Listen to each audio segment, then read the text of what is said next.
চিনলেন না বাপ, চিনা দরকার ছিল যাকে, চিনলেন না তাকে। হায় যুবক, বন্ধুকে চিনলা না, দুশ্মনকেই বন্ধু বানাইলা, দুশ্মনকেই বন্ধু বানাইলা।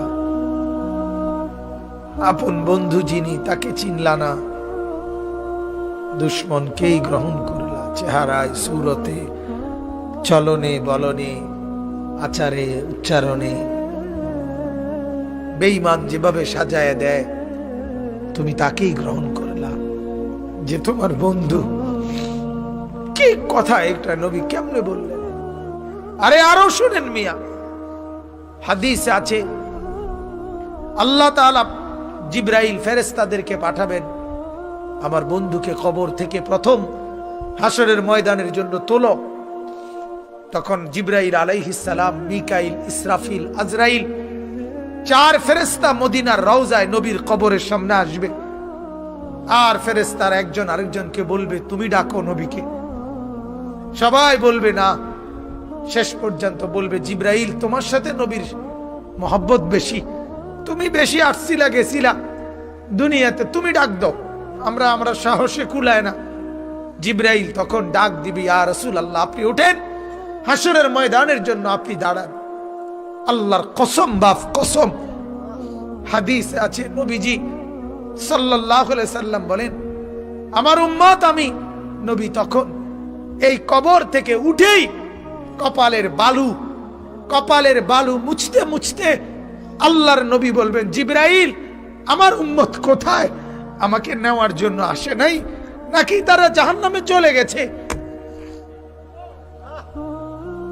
জিবরাইল তখন চোখের পানি ফেলে বলবেন, না ইয়া রাসূলুল্লাহ, এখনো কেউ কবর থেকে উঠে নাই, কাউকে আল্লাহ এখনো উঠায় নাই, আপনি উঠলে এরপরে সবাই উঠবে। উঠেই নবী বলছে, হায় আমার উম্মত কই, আমার উম্মত আমারে নিতে আসলো না।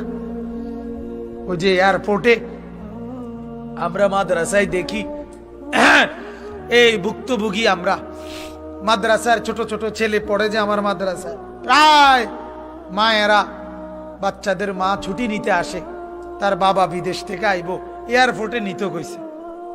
ছেলেটারে কি করতে কইছে, এটা যখন বলে মহিলারা কাইন্দা দেয় যে ওটার আবদার বাচ্চার বাপের, যেমন ছুটি লইয়া, অত সেটা তো একটা আবেগ ছাড়া আর কিছু না, কারণ বাড়িতে আসলেই তো দেখবি, কিন্তু এটাও তো একটা আবেগ। বাবা যখন এয়ারপোর্টে নামে তো নিজের সন্তানটাকে কি করতে চায়, দেখতে চায়। তো নিশ্চয়ই বিবিকে তো বলবে, হায় হায় আমার ছেলেটাকে আনলা না, ওয়া আসে নাই। তো নবীও এমন বলবে, জিবরাইল আমার উম্মত আসে নাই, আমার নিতে আসে নাই, ওরা কোথায়? তো জিবরাইল বলবে, ইয়া রাসূলুল্লাহ উঠে নাই ওরা এখনো, আপনি উঠলে এরপর আল্লাহ সবাইকে উঠাবে। অতএব বাজান, আমি অনুরোধ করছি, জীবন বদলান, জীবন সুন্দর করেন, চেহারা সুন্দর করেন, আখলাক সুন্দর করেন, প্রত্যেকেই ফিকির করেন। কষ্ট করে যারা বাবা বসছেন, জওয়ান ভাইয়া তোমাদেরকে আবারও বলি, বাজান তোমার জীবন তুমি সুন্দর করো। বন্ধু চেনো, বন্ধু চেনো, বন্ধু তোমার রসূল, বন্ধু তোমার রসূল, বন্ধু চেনো।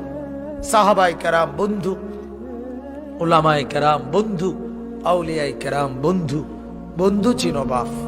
দুশ্মনকে বন্ধু ভেবো না, বন্ধুকে ফেলে দিও না, ফেলে দিও না।